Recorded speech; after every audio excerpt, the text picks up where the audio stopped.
जिन स्वतंत्र है बिगड़ हिलारी।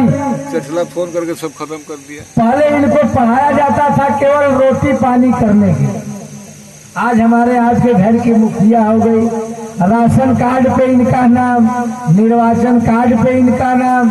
तो जब मुखिया हो गई तो फिर पति की हत्या होना शुरू हो गई कि काट के ड्रम में डाल दिए, कहीं उनके ऊपर टाइल्स लगाई जा रही।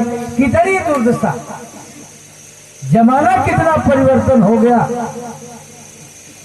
पहले इतना लोग करते थे, कोई किसी को कुछ नहीं बोलता था।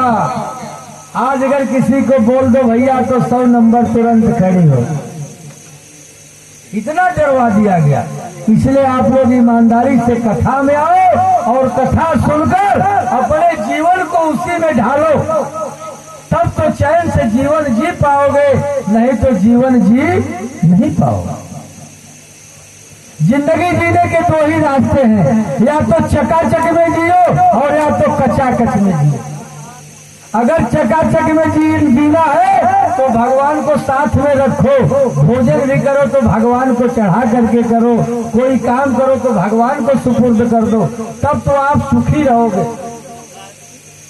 और जहां आपके अंदर ये अहम आ गया कि इस काम को तो मैंने किया, तो जान लो सत्यानाश होना तय, क्योंकि आप कुछ नहीं कर सकते। आप जीरो है, हीरो तो वही है एक जो परमात्मा, क्योंकि आप अपने शरीर का एक बाल उखाड़कर अपने शरीर में अगर लगा लो तो मुझे दिखाओ, मैं जान लूं कि आप कुछ करने वाले हैं। हमारे आपके हाथ में कुछ नहीं। हाल जीवन मरण जस जस विधिहार 6 चीज ब्रह्मा पहले ले लिया। हमको आपको केवल मनुष्य बनाकर ये माया के जंजाल में भेज दिया, केवल नाटक करने के लिए। यहाँ न तो किसी का बाप, न किसी का बेटा, न किसी की पत्नी, कोई किसी का नहीं। सबका लक्ष्य केवल पैसा है। अगर आपके पास रुपया है तो सारे रिश्ते हैं, नहीं रुपया है तो एक भी रिश्ता आपका बरकरार नहीं रहे।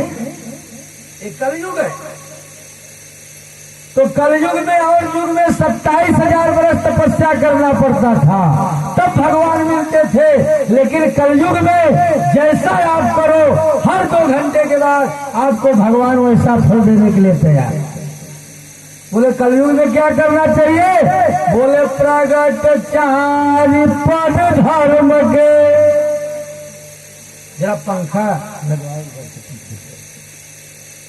प्रगट 4 पद धर्म के, कलिमा एक प्रधान, अवेन के बिरदीन हो, इसलिए दान करई कल्याण।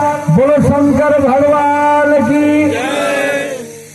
कलयुग में केवल दान की महत्व है। अगर आप 100 रुपया कमाते हैं तो 10 रुपया मंदिर में किसी गरीब को, गुरबा को, किसी को भोजन कराओ।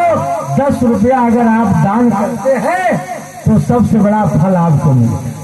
क्योंकि त्रेता द्वापर सतयुग में पूजा करने के बहुत सारे सिस्टम थे, उतना उम्र लोगों की थी। आज हम लोगों की उम्र 50, 55, 60 पे निर्धारित है।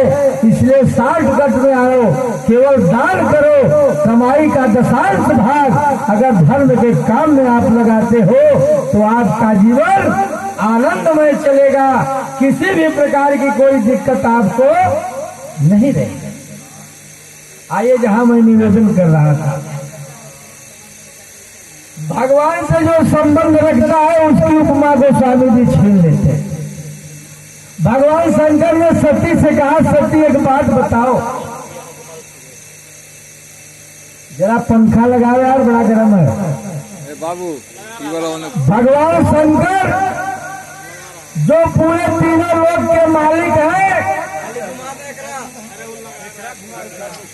महारानी सती को भ्रम हो गया, सती को भ्रम हो गया। आगे से मत लगाओ, पीछे से लगाओ, क्योंकि जरूरत इधर है, आगे आएगा तो डिस्टर्ब हो जाएगा। पीछे पीछे उसका मुंह उधर कर। भगवान शंकर ने कहा सती मान जा। बोलो शंकर भगवान की। बैठे हो, कोई ऐसे बैठे हो, ऐसा लगता है एकादशी का व्रत हो। कोई दुख में मत रहो, ईमानदारी से बिल्कुल बिल्कुल कंप्लीट सिलेंडर बैठो। गाल पे हाथ रख करके मत बैठो, मुट्ठी बांध कर मत बैठो, भगवान के लिए बिल्कुल प्रेम से बैठो। कुछ समय में मैं कथा का विश्राम करूंगा, केवल कुछ समय तक आपको बता दूं कि सत्संग का मतलब क्या है। भगवान शंकर ने कहा, सती आपका मन कथा में नहीं लगा। महारानी सती ने कहा, भोलेनाथ एक बात बताओ, जिसका पति पूरे संसार का मालिक हो, शंकर जगतवंत जगदीशा, सुर नर मुनि सब नावन सीसा, और आप एक राजा के लड़के को सब धन चिड़ धन आनंद धन करके प्रणाम कर रहे। भगवान शिव ने कहा कि सती के ऊपर 7.5 चढ़ गया। विचार